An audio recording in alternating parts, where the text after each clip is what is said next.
All right, first ingredient to build flavor is salt. Coarse salt. You want a kosher salt that's coarse. This is one I've been using, the Morton coarse kosher salt. It doesn't add iodine, but that's it. A coarse salt, super important. The coarse helps it get spread over and you're not concentrating it. Like if you buy the table salt, it's really fine and it'll just concentrate on one area and you can't really spread it. So you really want to use a coarse salt. That's the number one for building flavor. It enhances the flavor to almost everything. Like we talked about, it makes chicken taste like a chicken, tomato taste like a tomato, and you'll see that in the tomato demonstration. All right, fats, super important. Gives that richness to the dish, right? Really important. So olive oil or avocado oil, those are the only two I cook with, I recommend. We'll add some fat. Cheeses, like this is a grass-fed, that Kerrygold stuff I like, the Irish, whatever. But these fats in the cheese can add fat to a dish. Parmigiano Reggiano will add a fat, but it also adds, which I didn't even think about incorporating into this video was, until I grabbed it, was it adds like an umami flavor to a dish. It'd be hard to describe that, but I use Parmigiano Reggiano on almost, dude, like so many different things. It just adds saltiness, which kind of combats both of them. So cheeses will do that both. It'll add salt. That's something to think about depending on what cheese you're adding to a dish and how much you're going to season it with salt as you go along. But Parmigiano Reggiano, it's got to be the Parmesan from whatever. They get, like it's certified, whatever. But those ones add, man, an umami flavor. Like over easy eggs with some grated fresh Parmigiano Reggiano on there. It's like, oh, it's a game changer. So, and another great way to incorporate fats is a good grass-fed butter. That'll add a ton of flavor to the dish and help balance things. So that's with fats. And then also obviously with a protein, the fats when you cook will render and add fat. So if that's cooking chicken on a skin or a dark meat that has some fat incorporated in there, or like ribeye steak with that fat will give a ton of flavor. And I know fat's a hot topic where people are like, don't eat too much fat. But I can tell you, I did a diet with myself for almost a year and I ate an avocado almost every day. And there's a ton of fat. My diet incorporated a ton of fats and I actually lost a bunch of weight. So there are a lot of misconceptions out there, but you need the fat in your dish to make, to build that flavor. Now an acid, super important. One way you can get away with it, a really good way, is citrus. Orange works, lemon works, lime works. Obviously they have a different acidity to some of them. Orange would bring a little more sweetness than one of these guys. But incorporating this acid, even cutting this and squeezing half a lime juice into your dish, it just add a ton of flavor and help balance that. So citrus is a great way to go when trying to balance and add acid to your dish. Another one that's like a staple in my kitchen is vinegars. I'm a huge fan of balsamic vinegar. That adds a little bit of sweetness, but that vinegar that you need for that acid, I use this constantly in probably the most of all the vinegars. Another great option is apple cider vinegar. If you like that flavor, go ahead and use that. What I don't have here is like tomato paste. Yeah, adding tomato paste, that tomato brings an acid to a dish. Tomatoes in general will bring that acid that you might need to balance out the dish. So that's a quick look at the acids. And like I said, they're super important. And once you figure out you're balancing all these, like the fat, salt, acid, and the heat, it's going to be a game changer. And finally, the heat. The heat is so important. So I'm just showing you a demo on a frying pan, but when we get this pan hot, which is super important, then we add that oil. And that oil acts as a barrier between you and the heat, but it browns that food.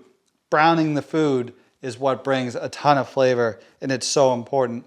Whether it's in a frying pan like this, when you're incorporating heat, or it's in an oven, like my little Breville that I love, that's toasting or baking and it's browning your food.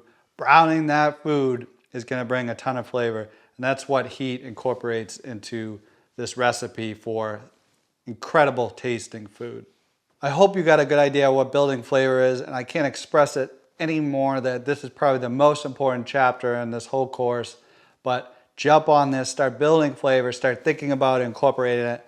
And in the next video, we're going to actually jump in. I'm going to put it all together in a simple demonstration with a vegetable, something that you could follow, do yourself. I'm going to do it in real time so you see the whole process. And I'm going to use mushrooms so it'll be really quick so I can do it in real time and you can watch the whole process. But then you can, if you're not a big mushroom fan or whatever, you can incorporate the same steps and follow it and do it with another vegetable that you love. All right, guys, so I'm going to show you a quick recipe that can really show you about building a flavor, incorporating all those things we need: the salt, the fat, the acid, the heat. All right, so simply, I want to do it with mushrooms, and I want you guys to try this. But you could swap out mushrooms with any vegetable you really like. This really goes good with carrots too. That sweetness of the balsamic is really good with the carrots and the butter. So try this with whatever vegetable you like. I already went ahead and prepared the mushrooms. I got the dirt off. You'd never wash mushrooms, so I got the dirt off. And I quartered them. The bigger mushrooms I quartered. The smaller ones I halved. Like we talked about before, you want to kind of keep everything the same size so they cook the same. That's really important. So this kind of incorporates this whole section of the course, right? So we got our kitchen clean. I'm clean, I'm ready to go. I got all my ingredients. My ingredients are prepped. I got my pan here. I need a place to put this pan if it got too hot. If it got too hot, obviously I'm demoing, so I would put the pan on the stove back here. That's my place to put it if I had to. If I have to get the food off the heat, I can also lift it, right? My mushrooms are here. I got my salt. My fat is my butter, simply the butter. A little bit of olive oil will add to that. The acid I'm going to use is balsamic vinegar, one of my favorites, delicious in this recipe. I got my serving dish, so I'm ready to pull it off. I have somewhere to put the food when I'm ready to get out. And another option too is I have some cold water in here. We talked about this before. If I ran into trouble, it was just browning too fast and I had to stop that. With the vegetable, water will help. It will almost like steam the vegetable and you can get a little more cook time out of it that way. But for me, it will be to bail out if I had to. Be careful though, if you have too much oil in there, you can't just dump a bunch of cold water. It's just going to splatter everywhere. But depending on where you are in the cook, that's a safety net. Yeah, so let's just jump right into it. All right, we're going to do this in real time. So I got my heat. Turn up the heat on this. This burner takes a little while. All right, guys, super important. You got to get the pan hot. If you put oil in here and it's not hot enough and that oil is not hot enough, you put the mushrooms in there, they're just going to instantly absorb all the oil. And that's not what you want, right? You want to brown the mushrooms and have a surface area. So the key is you got to get this pan hot. And this goes for all the things you're going to brown, okay? You don't want to burn off your pan. And obviously the better quality pans do the better at this. Like a real thin pan won't work as well. And one way to check that you have the pan hot enough is take some water and throw it in there. If it just sits there and evaporates, then it's still not hot enough. What we're looking for is when you add that water, that it beads and rolls around the pan. That gets you a good idea that it's hot enough to then go ahead and add your oil. And as you do this more and more with your cooking, you'll understand how your pan and your heat works best at your house. There, a few of them just rolled around the pan. I'm ready to go. So you're going to take your oil and you're going to add enough to coat the bottom of the pan. So for this pan, usually it's about a tablespoon. Well, I wouldn't say a tablespoon, but you saw the size it came out. It was almost like a $50 or bigger than a quarter. I'm actually going to add a little more.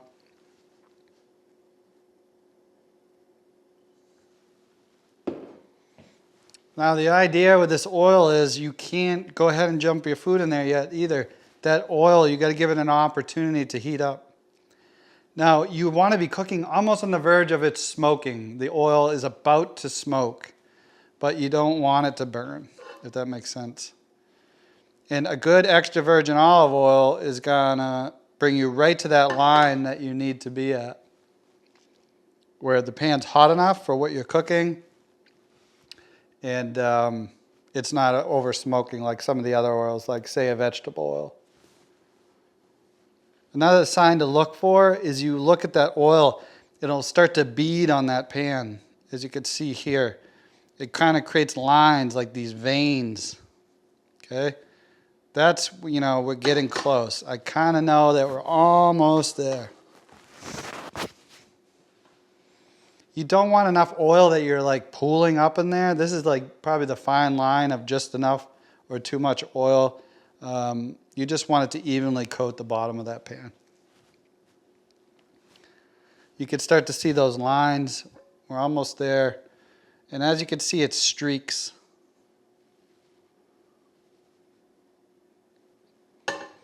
We give it one more second.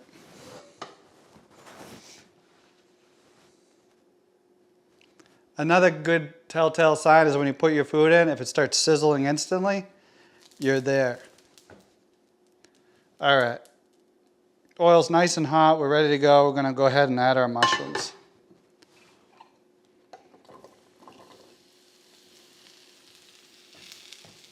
As you can see there, we instantly heard some sizzle, right? I just gave it a shake there for me to get all those mushrooms on the bottom. This burner is a little bit small for this pan, but we'll go with it. Now the key here is we're just going to let them cook, right? We don't want to move them around too much. If we move them around too much at this point, we're not going to brown it. The way that mushroom browns is the surface area contact with the bottom of the pan. And this goes for all your vegetables or your meats. When it has contact to the bottom of that pan, that's what causes the browning. You kind of check it. You gotta get an idea of where you're at. Man, I can already smell these. So let them sit on one surface area and brown. And keep an eye on the bottom of your pan. If you start to see burning, then you know you might be too far, right?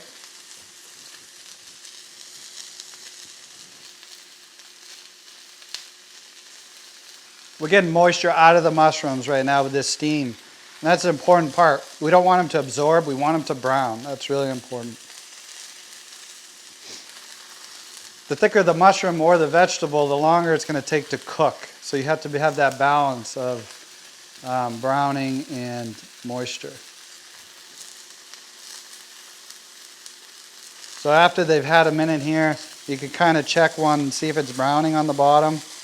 As you can see, they're all starting to brown. So then I'm going to go ahead and move them around. Okay? I'm going to give some of the other mushrooms an opportunity to get some of that surface area on the bottom of the pan.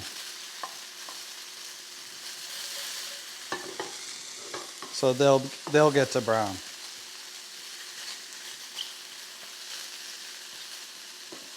Watch your heat. If you start smoking, and it's too much smoke, then you might have too much heat. You don't want to be burning that oil. Okay? There might be a little bit of smoking from the actual browning of the mushrooms, but you don't want to over burn everything. So if you have to, you turn down that heat. As you can see, these are starting to get a nice brown on them already. There's just enough oil in that pan to help with the browning and the not to stick. Guys, I do not use any non-stick pans. I don't believe in them. If a non-stick pan can kill a bird that's in your house because of the smell, then I really don't think you should probably be cooking with it. So as you can see, they're all starting to really brown up nicely.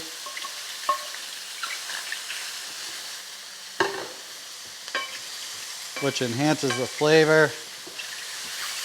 And now that I've got them to this stage, you know, one other thing I wanted to express important is like you got to have room around there. If they're all in this pan and you had too many that they're all stuck together, you could have a pan that's too small.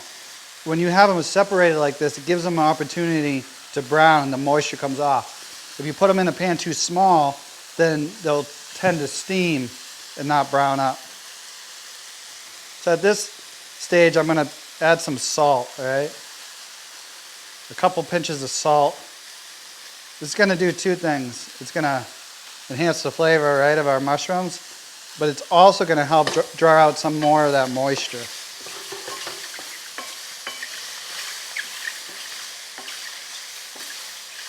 Now with your vegetables, you got to check like how soft they are at this point, right? We don't want mush, okay? But we don't want hard too. The reason I demoed mushrooms is because they're so quick to show you in a continuous video.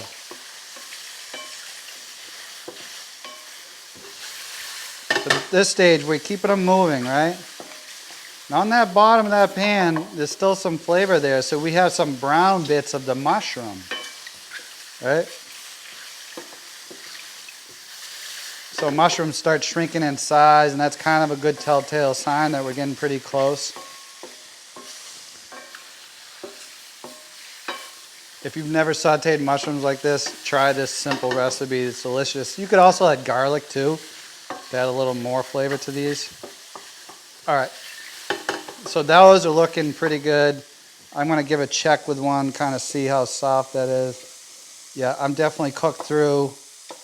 I'm not soggy, which I don't want to be.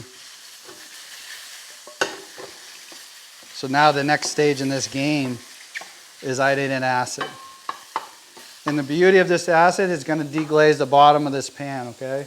So I like to use balsamic vinegar. So we're going to put some balsamic in here.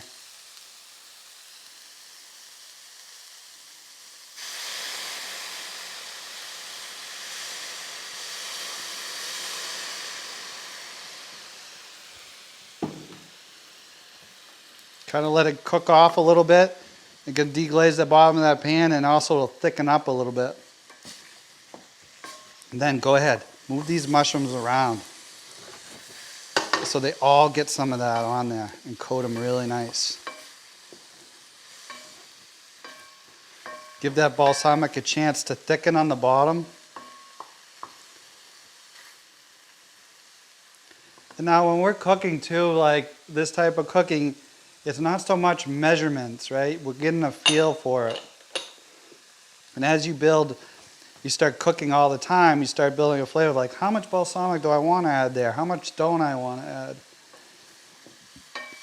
Another important thing is too, a lot of times as you're cooking, you want to taste things if you have the opportunity at that time to taste it. All right, now these are pretty well coated. Temperature's a little low for me. Turn it up a hair.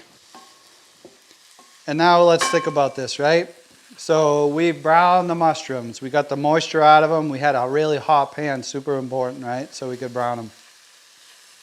And so that they didn't just absorb the oil and that was it. We salted them, drawed out some of the moisture, and it also enhanced the flavor of this mushroom, right? Game changer. It's going to really add some taste to it. We add balsamic. It kind of deglazed the bottom of that pan and almost giving it a syrupy part. And that's going to really coat these mushrooms. That acid is huge for this. And now we're missing one more thing, right? One more thing. And that is the fat. And for this, I'm adding some butter. This is going to give a nice, like, umami flavor to these mushrooms. So go ahead, get it on the bottom of that pan, and just like anything else, better to brown that butter a little bit. Okay? And then incorporate all these mushrooms into that butter.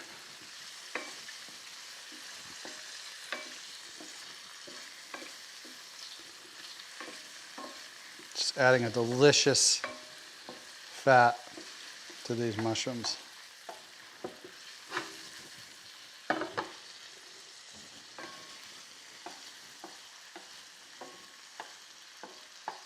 Now it's important, we don't want to brown that butter too much. We don't want to burn it, right?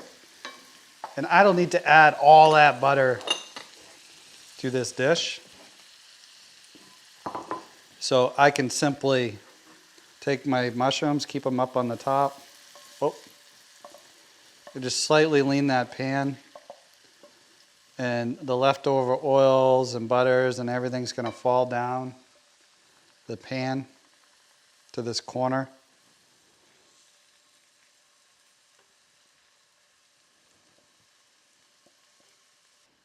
I can go ahead and add them to the plate. These things go great on anything, like add these to burgers or a side dish to a chicken dinner, whatever you're making. The mushrooms are delicious. All right, let's give these a try. Should be super delicious. Just soft enough. Like again, we got the balance of the salt, they got the acid, the balsamic, the butter, to add a little bit of fat to them, and we browned them up. Oh. Guys, you gotta try these. If mushrooms are not your thing, try another vegetable.